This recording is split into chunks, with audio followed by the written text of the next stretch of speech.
What's up, guys? T-Mart here, and today we have a very important subject to talk about when it comes to Call of Duty World War II. We are going to be talking about supply drops and how we can make them work in this game, how we can make it a good thing that adds to the game and doesn't detract from our community. Because, I mean, obviously, hype is at an all-time high for this Call of Duty. We're going back to boots in the ground. We're going back to classic Call of Duty gameplay, going back to World War II. Everybody is very excited. And I would hate to see that tarnished by a poor supply drop system that's really unfair to the players. So I ask you guys to, kind of be a little bit more mature about this. Like, I know the word supply drop is a taboo word, and I feel like a lot of people are instantly going to start disliking the video. Like, we've got to keep it real here. We've got to understand that Activision made some, like, $3 billion or something like that last year from, supply drops and DLC and stuff like that. So it's not going anywhere. It's going to be in the game. There's absolutely 100% no doubt about that. But we have to find a way to come to terms that, it's going to be in there and it's going to make them extra money, but it's also going to be fair, and it's actually going to be a good thing that rewards us players and something we can be excited about. All right, so before we get into this discussion, I do want to let you guys know that I'm a part of a huge giveaway right now. It's an absolutely insane giveaway. If you guys want to win a PlayStation 4 and VR and Call of Duty World War II and all kinds of stuff like that, it's going to be the top link down in the description. Make sure you guys go check it out. You guys don't want to miss this. But anyway, supply drops. How do we make these things work? Well, honestly, this year, in between Infinite Warfare and Modern Warfare Remastered, I think we are very close to cracking the code where it makes sense for both parties, where Activision's still going to be making money and the community is going to be happy. So Infinite Warfare has one of the best systems that I've seen since supply drops have been implemented with how they introduce new weapons. Now, I'm going to be honest, I haven't been playing Infinite Warfare. I haven't played a pub on that game in probably at least like 2 or 3 months. Some of you guys are still playing it. If you're enjoying it, that's great. I'm happy for you. It's just not really my thing. But the way that they're introducing new weapons is amazing. So Season Pass holders get the new weapons for free automatically. They're unlocked. They're already there. Holy cow, what a thing there. You know what I mean? Like, somebody pre-buys all of your DLC for the year, you're going to reward them with additional little unlocks throughout the year. That's really cool. That shows, appreciation and kind of value to your customers. So that's a good thing. Season Pass holders get them for free. People that don't have the Season Pass can directly unlock those weapons through challenges. There's no chance there. There's no, am I going to get it? Am I not going to get it? You can directly unlock that weapon through the challenges. That's amazing. I really hope to see something like that return. Now, another really good supply drop system we have going on right now is Modern Warfare Remastered with their parts system. So basically, all of the additional content in Modern Warfare Remastered, the new weapons, the camos, the characters, the different uniforms and stuff like that, are all in this kind of like collection system. And when you unlock all the items in a collection, you get that big bounty, which is usually like a melee weapon or a normal weapon or something like that. So like, for example, right here, the Boss 14 assault rifle that was just recently added in. If you want to unlock this thing, you need to get this combat uniform, you need to get this skin in the AK, you need to unlock this character, all the way down the line. Once you unlock these 6 items on this screen, you're going to be able to get that reward of the Boss 14 AR. And the best part about this is that all of these items are directly unlocked through parts. You can get them through supply drops if you want to take chance, but if you directly want to unlock these things, you just spend parts on it. So you earn parts in the game, you grind the game out, you earn those parts, and then you directly get rewarded for it. If you want a certain camo, you go unlock it. If you want a certain weapon, you go unlock it. It's not left up to chance. So as much as I love Black Ops 3, it was a fantastic game, that's the worst supply drop system we've ever had, by far, because it was completely let up to chance. I love Call of Duty World at War. I love the MP40. It's my favorite gun in Call of Duty history. All I wanted was to unlock the MP40 in Black Ops 3. I spent thousands of dollars on supply drops throughout the year on that game. I never unlocked the MP40. I literally, like, as a huge fan of the weapon, I didn't have a chance to use my favorite weapon in the game because they didn't give me a way to unlock it unless I just randomly got lucky through supply drops. And that's bullshit, okay? Like, I'm just gonna say, that's bullshit. So the way that Modern Warfare Remastered does it here, where when you want something and you can directly unlock it and you get that reward and that sense of accomplishment, that's cool. That makes it worth something. That makes the part system worth something because you're not just taking a shot in the dark hoping you get lucky. You have control. You as the player get to control what you unlock, you get to grind for it, and you get that sense of accomplishment. And that's huge. Reward your players. Make them feel good. It's going to make them want to continue playing your game. Don't just spam them, asking them to buy a bunch of supply drops, and then they spend a bunch of money and they get jack diddly for it. You know what I mean? So I think a combination of those systems would be absolutely incredible.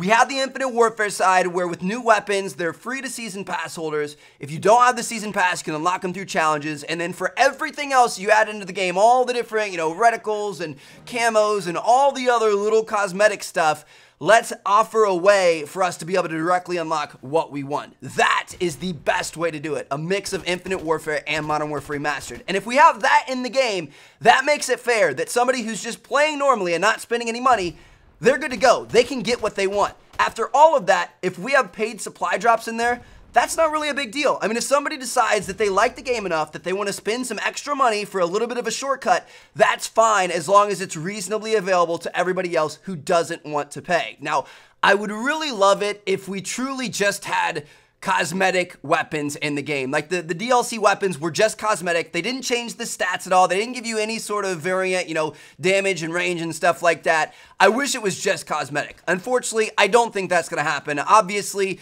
the variant weapons that have different stats and attributes, a lot of people are really excited about. They want to check them out. It's a big seller for supply drops. So I understand why Activision does that, but if you're gonna have variant weapons, we need to follow two rules. Number one, again, like I've been saying so far on this video, is that everybody should be able to get them. Whether or not you're gonna spend hundreds of dollars buying supply drops, or if you're not gonna spend any money, you need a direct path to be able to unlock it. It should be fair, it should be reasonable. The second rule here is that the best guns in the game should not be coming from supply drops. Again, I love Black Ops 3, but think about the FFAR, the FAMAS back in that game. That thing was ridiculous. If you have a DLC weapon that you can unlock through supply drops, through paid supply drops, it should not be better than any of the normal weapons in the game. It should definitely be a kind of run-of-the-mill weapon that's kind of in the middle, maybe even a little bit underpowered compared to everything else. I realize the new DLC weapons have to be exciting, they've got to be unique and stuff like that, I understand that, but they cannot be better than the base weapons in the game. The base weapons in the game always need to be the best ones, otherwise, I mean, that's just pay to win, you know what I mean? Like that's just, again, that's BS. Now, after all of that, okay, so let's say we have that, the perfect Infinite Warfare, Modern Warfare Remastered unlock combination, we've got the supply drops in there, whatever else, we're happy. I do have one more idea, and I actually saw a post on Reddit. I'm going to try to bring it up right here. I want to give credit to the guy that reminded me of my idea. Dindo, yeah, so I was thinking about this a while ago, and he brought it up in a Reddit post. I'll link his post down in the description. Basically what he's saying is, what if we had a wager match system for the parts, or for the salvage, or for whatever else the currency is going to be called in this next game. So back in Call of Duty Black Ops 1, so if you guys may remember this, a lot of you guys probably don't, the way you unlocked weapons and attachments and perks in the game was through spending money. So basically when you played the game, you earned money, and then if you wanted to unlock like an assault rifle, it was like $7,000 or something like that, and then you spent your money to be able to get that gun or that perk or that attachment or whatever else. And that was the basic unlock system. I mean, as you played, as you leveled up, you earned more of that money to be able to unlock more stuff. Well, there was also something called wager matches, which are now known as party games, like gun game, sharpshooters, sticks and stones, one in the chamber. And the way these things worked is you spent that in-game currency that you would normally be using to unlock new weapons and stuff, you put that on the line to enter this match, and then if you placed well in that match, you'd get even more back. So they had different levels. There was like a low roller where it wasn't much to enter. There was a medium level, and then there was a high level. And let's say, for example, you spent $10,000 worth of this in-game currency to enter this match. If you placed in the top 3, you were good to go. If you placed in the bottom 3, you lost everything. So, 4, 5, and 6th place didn't get any money back. They just lost the $10,000. I think 3rd place got his money back. 2nd place made a little bit, and then I think 1st place always, doubled up and then some. So you might come out of that with like, 30,000 or something like that. Like, imagine that, being able to go into a gun game where you are trying so hard to win because you have 10,000 salvage on the line, or 10,000, whatever else the currency is going to be called in World War II. you have 10,000 on the line, and if you get first place, you're getting 30,000 back. How cool would that be? Like, it just, first of all, it makes an entirely new game mode that's way more intense. I mean, party games are fun, but nobody really takes them all that seriously unless there's a lot on the line. And then also, it's another kind of cool way to help us out with a supply drop system. It makes it fun. It adds value to the system, not just forcing your players to have to spend money to be able to unlock more stuff. So I don't know, that's kind of a far out idea. Obviously, if they don't already have that in development, they're probably not gonna be able to do it. I wouldn't expect that to be in the game. It'd be really cool if it was. It's just a little idea I had. But at the end of the day, I mean, we need a mix of the Infinite Warfare and Modern Warfare Remastered supply drop systems. It can't be like Black Ops 3. It can't be like Advanced Warfare was. We need to evolve. We need to continue taking steps in the right direction. And like I said, I think we're close. I would love a game where the supply drops were a good thing, where it was a fair thing. Again, people that want to pay, that's fine, but people that don't want to pay also still have a fair chance to be able to unlock that stuff in a reasonable amount of time. And it's not absolutely ridiculously grindy where you're going to spend the entire 12 months of the game life cycle grinding for a weapon, and then all of a sudden we're already on to the next Call of Duty game. Like, we need some value there.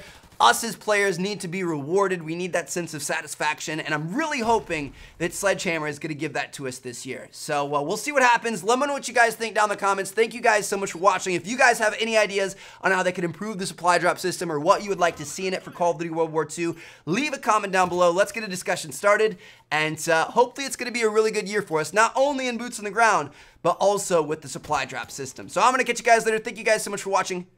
Peace out.